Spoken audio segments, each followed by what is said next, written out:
How many of you know someone who's been on a medication every day for the past 3 months? This could be you or someone close to you. That's about everyone in the room. 70% of Americans over 45 years old take a medication every single day. And over 65 years old, that statistic becomes much worse, with some of these medications causing serious side effects and carrying significant risk. The American medicine answer to the pain crisis is to develop new procedures and develop new drugs to prescribe, and then decrease the amount of opioids we prescribe, and magically will decrease the amount of people dying from opioid deaths every year. Pain in America has become a huge industry for big pharma, and yet are we listening to the people and caring for the people who are suffering? Last year, over 107,000 people died in this country from complications from drug overdose, and 50,000 of those were opioid related.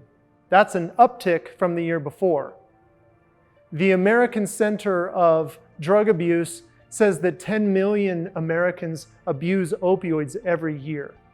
1 in 5 Americans with low back pain, the most common chronic pain condition, took an opioid medication in the last 30 days. Now imagine your mom, who's 67 years old, or you go in for back surgery and they prescribe you 3 days of pain control. That's because surgery centers and pharmacies and big hospital systems have now dictated how many pills that you get for every procedure that a patient goes under. Back surgery, 3 days of pain control. It takes the guesswork out, lowers the opioid prescribing rate. But what's the plan when the pills run out? We solved one problem, but now we're sitting at home without a real plan for pain control. Now, not everyone will become addicted to opioids when they take them for pain. In fact, we don't technically know how many people get addicted to opioids when they take them. About 1 in 9 or 10, say the studies, will become addicted or dependent when they take opioids for pain. But we know 10 million Americans are abusing opioids every year, which is taking an opioid in a dangerous way. So how about we start listening to people? What about mom who's sitting at home, or you who's now sitting at home after surgery and the pain starts to get worse and last month over month? There wasn't anybody to call. Nobody seemed to have the answers. Everybody wanted to help, but it was like they were guessing on what to do next. It seems like 2 things make a big difference when treating pain. 1, having a really good plan, and 2, having good support. Patients obviously know their pain better than anyone else, and clinicians know the physiology of the pain, how it manifests in the body and the brain. So patients and prescribers should be making a plan.